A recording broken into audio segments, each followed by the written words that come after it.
इस कलयुग में मेरे भाइयों और बहनों, जिस दर दृष्टि डाले उधर कुसंग है। जहां नजर जाए वहीं कुसंग है। जेब में कुसंग, घर में कुसंग, पड़ोस में कुसंग, बाजार में कुसंग। इस भयंकर कुसंग के वातावरण में परमात्मा कृपा करके हमें ये सुसंग दे रहे हैं। अरे नारायण, कैसा अद्भुत हम लोगों का भाग्य है।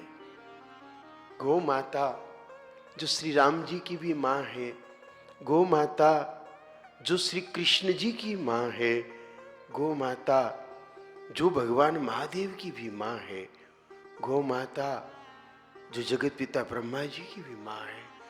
ऐसा शास्त्रों में पृथक पृथक प्रमाण है। सामूहिक एक बात तो है ही कि मातरः सर्वभूतानां, ये भी लिखा है कि देवाम नाम अपि देवता,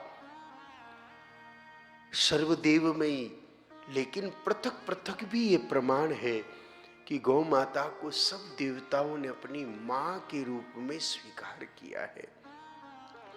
एक बात बताओ, कोई भला आदमी हो जो जग की भलाई कर रहा हो, खूब अच्छे काम करता हो, उसकी मां आ जाए तो आप लोग क्या करते हो? कोई भला आदमी जो देश के लिए, धर्म के लिए, संसार के लिए या आपके पर्सनल व्यक्तिगत आपका खूब हित कर रहा हो, आपके लिए खूब उपयोगी हो, और अचानक उसकी मां आ जाए तो आप क्या करते हो? बताओ। प्रणाम करते हैं ना? तो भगवान के तो हमारे पर करोड़ों करोड़ उपकार है। हम श्वास भी भगवान की कृपा से ले रहे हैं। कोरोना में जिन्होंने ऑक्सीजन सिलेंडर खरीदा उनको पता है कि कितना रुपया लगा था। एक दिन की श्वास 3-3.5 रुपए में पड़ रही थी उस समय। 24 घंटे में 3.5 रुपए होते तब जाकर के कोरोना में कुछ लोग श्वास ले पा रहे थे। हमको मुफ्त में भगवान दे रहे कि नहीं दे रहे? मरुत गणों के माध्यम से, 49 मरुत गणों के माध्यम से भगवान हमें प्राणदायिनी ऑक्सीजन, प्राणवायु दे रहे, निशुल्क, मुफ्त।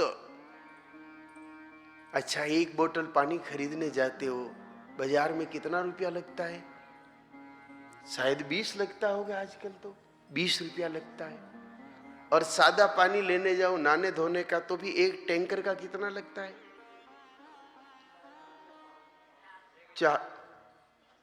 300-400 रुपए एक टैंकर का लगता है। और दूर से लाना हो तो 1000 रुपए भी लग सकते हैं।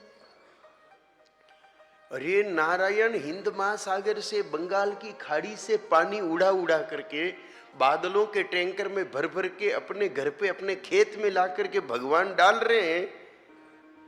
ना टैंकर से खेती करके देखो, विचार करो वो कृपालु कितना कृपालु है कि मुफ्त में हमको पानी दे जाते हैं। और स्टोरेज के लिए धरती माता में व्यवस्था कर दी। जब ऊपर से न आए और तालाब भी आप लोग खाली कर दो तो फिर खड्डा करके निकालो, फिर मिल जाता है। उनकी कृपा का प्रभाव इसी बात से समझ सकते हैं हम कि अगर गंगा जी और यमुना जी हिमालय से न निकली होती तो गर्मियों में जल कहां से आता? बरसात में तो वर्षा का जल आ जाता है। जो जो गर्मी पड़ती है भगवान बर्फ को पिघला पिघला करके, ग्लेशियर को पिघला पिघला के गंगा जी के माध्यम से हम लोगों तक पहुंचा देते हैं। कैसी कैसी रचना है मेरे नारायण की, मेरे नाथ की। गर्मी का मौसम आता है तो तरबूज भेजते हैं भगवान, क्योंकि उसमें पानी ज्यादा होता है। भेजते कि नहीं भेजते? ताकि आपको प्यास कम लगे। सर्दी का मौसम आता है तो भगवान खजूर भेज देते हैं ताकि आप गर्म हो जाओ। सर्दियां शुरू होने के ठीक पहले तिल पक करके तैयार होता है, जो कि आपके शरीर में गर्मी बनाता है। और गर्मी आप शुरू होने से पहले सरसों तैयार हो जाती है, जो आपके शरीर में ठंडक बनाए रखती है। बोलो, ऐसा मैनेजमेंट दुनिया में कहीं देखा? इतनी चिंता करने वाले भगवान की मां है गाय माता, तो बोलो हम पर भगवान का इतना उपकार है। उनकी मां गैया मैया है, तो इनके लिए तो हम क्या क्या करें, क्या नहीं करें, ये विचार करना चाहिए।